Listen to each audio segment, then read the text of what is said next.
last little tutorial where we're going to have a look at adding colour to our Vex doodle design. Okay, so obviously if you don't have colour materials at home, you can just use a shading pencil to do this step. You don't have to colour in, and it's quite simply the same principle. So wherever you think you are going to see a darker section, so for example where something overlaps, you would create a darker tone and then blend out and have a lighter tone. Okay, so if you're doing it just with your drawing pencil, you're looking to have at least 3 tones: a dark, a medium and a light. If you can use what we've learned in school about creating gradients so those tones blend together, even better. Okay, so I'm just going to finish off my example by shading in the top of my little mushroom here. Now you can see, because I'm thinking the top of my mushroom is probably going to be red or blue, I've pushed a lot harder when I've created the tones on the top, so it looks a lot darker than the section at the bottom, which would usually be a creamy whitish sort of browny colour.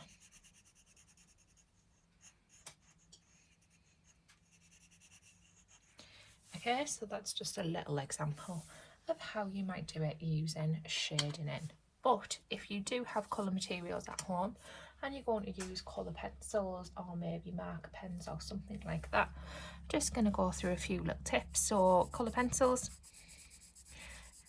try and do something very similar as what I've just showed you with drawing pencil. So for me and mine here, I'm creating this green one, so I'm going to try and make him dark around the edges and then lighter towards the middle. So again, trying to make at least 3 different tones, so quite dark at the edge, coming into a medium, and then really light in the centre of his body. I'm just going to keep on doing the same thing up the top. Now I want my colours, because Vex does really bright colours, doesn't he, and really bold and strong. So the colours that I'm choosing, I want them to be really bright and vibrant as well. And I think this green sometimes looks a little bit too dark. So what I'm going to do with mine is I'm going to show you another skill, which is sort of blending colours together. So now that I've done that, what I'm going to do is I'm going to get this sort of yellowy creamy colour that I've got. You could use a white for this step, but I think this is going to work really well. So I'm just pushing lightly when I'm going over that dark colour at the edge, but then when I'm coming into the middle, I'm pushing down really hard, so to give him a sort of lighter tummy still and a darker edge. And can you see how it just makes him look a little bit more 3D and rounded, especially with the type of colour pencils that I'm using. It works really well. Now don't forget, top tip when you're colouring in, colour in one direction, so we don't do scribbles, we don't leave white gaps. You're going to try as best as you can to get in all those little areas. And what you might figure out is that quite often it covers over some of your black outlining, so it's perfectly fine to do that.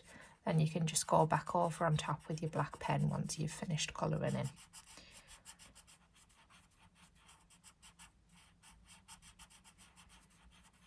Okay, so there's my first little character done.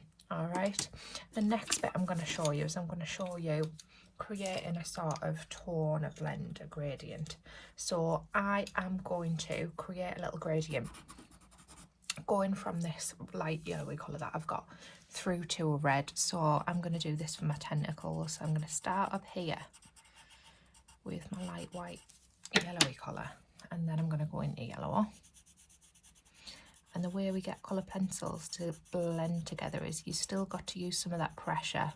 So where you want the colour to be solid, you're going to push really hard, but where you want to overlap and blend the colours together, if you push lighter and then go back on top with the lighter colour, those colours will start to blend together. So now I'm going to do the same with my orange. So as I'm going over the yellow, pushing a lot lighter, and then as I come away where I want the orange to sort of be stronger, pushing harder.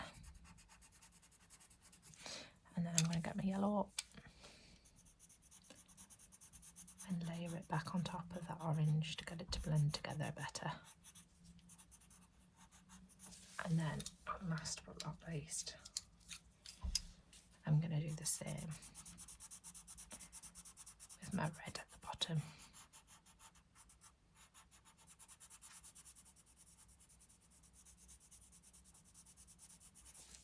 And then again, I just get my orange colour and go back over to blend it in. Right, so now I've showed you making lights and darks, I've showed you using just your tonal pencil, and I've showed you blending colours together. The last little bit I want to show you is about adding some tone, okay? So you can get a brown or a black colour pencil if you're working with them, and you can go back in and some layers where you've got one monster overlapping another. What you can do is to build a bit more depth. I know we've used different weights of outline for this, but you can also create some shadow. Now I actually prefer using brown than black because I find black does it a bit too strong, a bit too quick, so I prefer using brown. But what you can do is you can just use it to go in and to draw some shadows in, and it just gives it that little bit more depth and makes it look that little bit more sort of graffiti and rough and sketchy. Okay, so now I've given you all my bits of tips and advice. So what I'm going to do is I'm going to let you get on with yours. I am going to give you a very, very quick speeded up time lapse of me completing this one, just so you've got some ideas in your head of what to do. But I'm going to stop talking you through it now, and I'm just going to get mine done.